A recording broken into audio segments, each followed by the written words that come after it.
बातमी जतमधून जत तालुक्यातील उमदी येथे आगामी जिल्हा परिषद व पंचायत समितीच्या निवडणुकीच्या पार्श्वभूमीवर आज जत तालुक्याचे विद्यमान आमदार मान्य गोपीचंद पडळकर, त्याचबरोबर डॉक्टर रवींद्र आरळी, सोमनिंगा बोरामणी, त्याचबरोबर युवा नेते संजय अण्णा तेली यांच्या नेतृत्वाखाली उमदी येथे बैठक पार पडली। या बैठकीत आमदार गोपीचंद पडळकर काय म्हणाले ते पाहूया। विचारा तुमचा अजेंडा काय आहे, ते मध्ये गोपीचंदला थांबवायचं, ह्याच्या पलीकडे त्यांचा काय अजेंडा नाही। विचारा कोणालाही, गोपीचंदला थांबवा इथपर्यंत ठीक आहे, गोपीचंदची जिरवा इथपर्यंत ठीक आहे, पण तालुक्याचं कशाला नुकसान करताय? तुमच्या हातात काय आहे? जेव्हा हातामध्ये होतं तेव्हा दिलंय काय तुम्ही?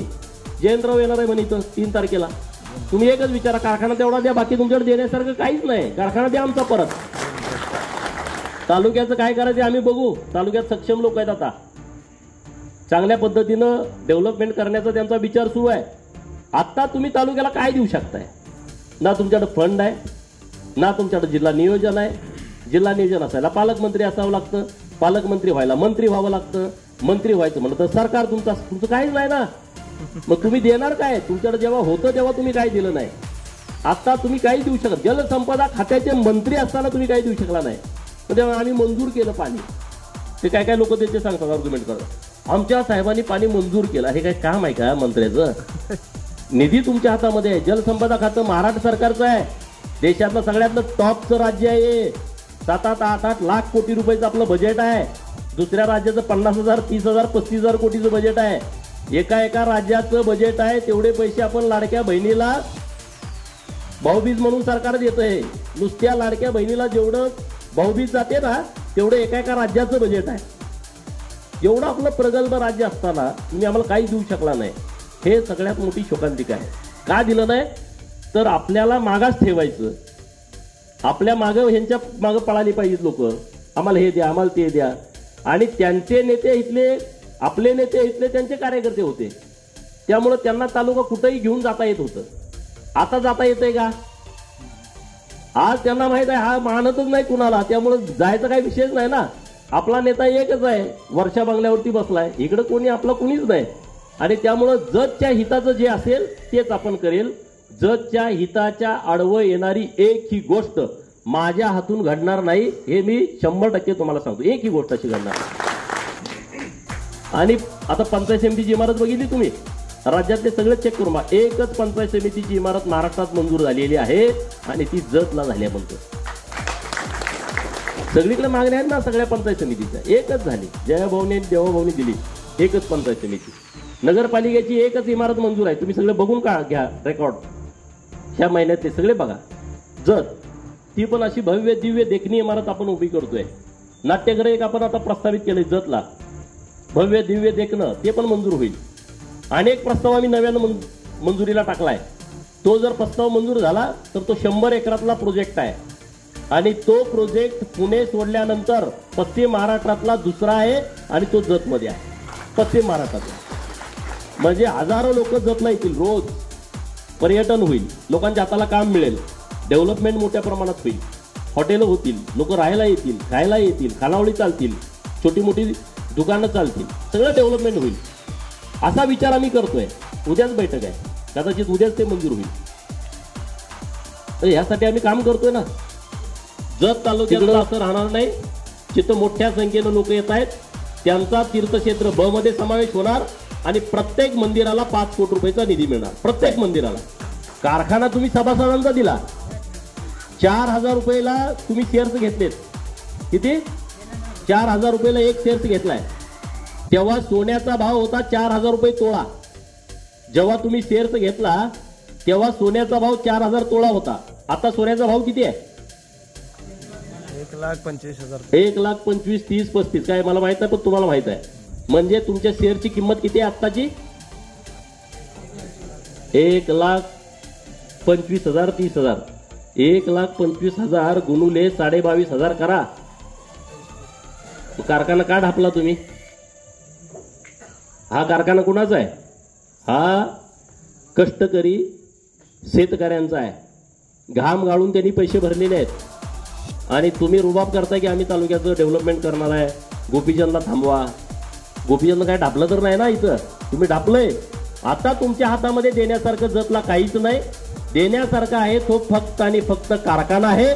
तुम्ही सुसंस्कृत असाल तर तेवढा द्या. तुम्ही जरी नाही दिला तर आम्ही घेणारच आहे. आम्ही काही गप्प बसणार नाही. आणि म्हणून या 8 दिवसामध्ये एक भव्य दिव्य मोठा मोर्चा आपल्याला कारखान्यावरती काढायचा आहे. संविधानिक मार्गाने काढायचा आहे. आणि त्या मोर्चाला तुम्ही बायका पोरा सहित आलं पाहिजे. अत्यंत महत्वाचं काम आहे. हा राजकीय मुद्दा नाही आहे. इलेक्शन तर 1 महिन्यानं संपल. इलेक्शन 1 महिन्यासाठी आहे. हा राजकीय मुद्दा नाही आहे. न्यायालयामध्ये मी टॉपचे वकील महाराष्ट्रातले देतोय. सगळी कागदपत्र काढायची प्रक्रिया सुरू आहे. रस्त्यावरची लढाई आपण लढायची आहे. दोन्ही बाजूनं, एका बाजूनं रस्त्यावर, दुसऱ्या बाजूनं न्यायालयात. रस्त्यावरच्या लढाईला तुम्ही साथ द्या. न्यायालयात मी तिथं बघून घेतो. जे काय लागेल ते मी करतो. काही चिंता करू नका. परंतु हा कारखाना जो टाकलाय ना तो काही करून काढून घ्यायचा. त्याशिवाय आपल्याला झोप नाही. एवढं लक्षात ठेवा. आता ते म्हणजे धुराडं पेटवलं. आता ते परत शेतकऱ्यात जायला लागले. म्हणजे तुमचं आता हे कारखाना बंद करायला मग तुमचा ऊस कोण येणार. म्हणजे लोकांच्या संभ्रम निर्माण करण्याचा ते प्रयत्न करायला. मी म्हणलं ठीक आहे. एक डाव भूताला, विषय सोडून दिला. आपल्याकडे काय पर्याय अनेक आहेत. पण लोकांना आपल्याला कुणाला नाराज करायचं नाही. लोकांचं कुठल्या नुकसान होऊ द्यायचं नाही. नुकसान झालं तर टग्यांचं होईल. गोरगरिबांचं नुकसान होणार नाही. आणि त्याचं संरक्षण करणं, त्याची काळजी करणं ही आमची जबाबदारी आहे. त्यामुळं आपल्या या परिसराला चांगल्या पद्धतीनं डेव्हलप करण्याच्या दृष्टिकोनातून आम्ही प्रयत्न करतोय. केंद्रात राज्यात सत्ता आपली आहे. तुमच्या आशीर्वादानं आहे. विधानसभेचा सदस्य म्हणून तुम्ही मला निवडून दिलेला आहे. म्हणजे मुंबईमध्ये मी कुठलंही मंत्रालयातलं काम करू शकतो. मग जिल्हा परिषद आणि पंचायत समितीला आपले सवंगडी असले तर आपल्या कामाला कुणीच अडवं येणार नाही. यासाठी ही लोक तिथं पाहिजेत. एक विषय आता समोर येतोय उमदी MIDCचा. मी सातत्यानं प्रयत्न करतोय. कारण आपण जाहिरात दिली होती. संजय रावना माहित आहे फक्त 3 लोकांनी ऍप्लिकेशन केलं.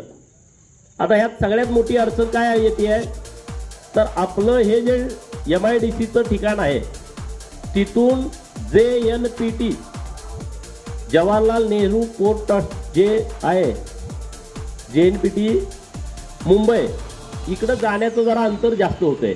आणि म्हणून आमचा काही प्रयत्न वेगळ्या पद्धतीनं सुरू आहे की एखादी ग्रामीण भागामध्येच काम करणारी किंवा इकडंच रॉ मटेरियल मिळेल अशा पद्धतीची मोठी कंपनी मिळते का. म्हणजे विरोधामध्ये तुमचं MIDCचं काय झालं तर MIDCच्यासाठी आम्ही सातत्यानं प्रयत्नशील आहे.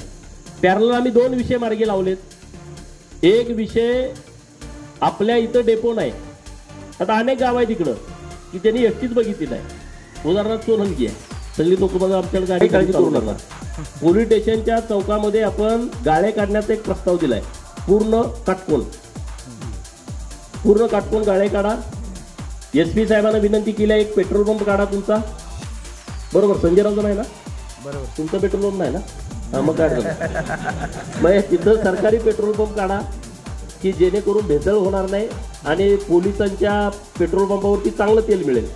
तर तोही प्रस्ताव ते देत आहेत. अपेक्षित आहे. आणि तुमचं गेस्ट हाऊस अलीकडचं तिथं आता काय बसायसारखी सोय नाही आणि एकदम हायवेवरचं गाव आहे. तर तिथं एक रेस्ट हाऊस चांगलं करण्याच्या दृष्टिकोनातून शहरात आता मी सूचनांना काही निधी उपलब्ध करून दिलाय. सोनलगीला करून दिलाय.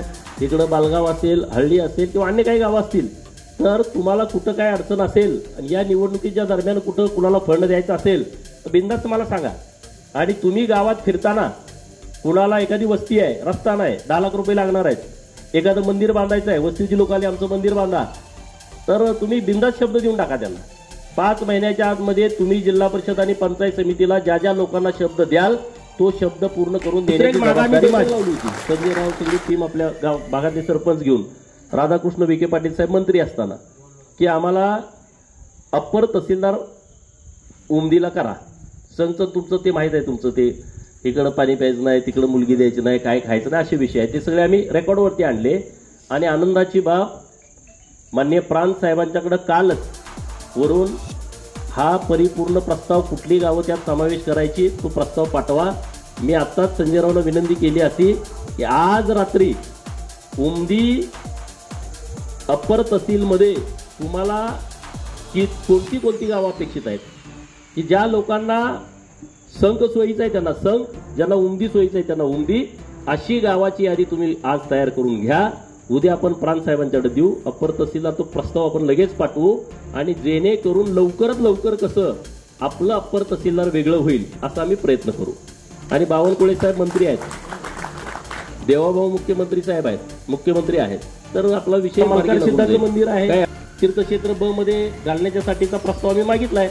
सर्व पुजारी साहेबांना माझी विनंती आहे, मंदिर सरकारकडे जाणार नाही, घाबरू नका. मी आहे ना, मी तुमच्या बाजूला आहे ना, कशाला एवढं घाबरत आहे? पण 5 कोटी रुपये सरकारचे येणार आहेत, ते घ्या ना तुम्ही, मंदिर डेव्हलप करा, एखादं कॉलेज काढा, BMS काढा, मदत करतो ना मी तुम्हाला. त्याच्यासाठी आम्ही नवीन डेपोची मागणी केली. आनंदाची बाब ही आहे, सगळी पाणी झाली, सगळा रिपोर्ट तयार झाला आणि इथला रिपोर्ट मुंबईला मंत्रालयात पोहोचलाय की उमदीला नवीन डेपो मंजूर करावा.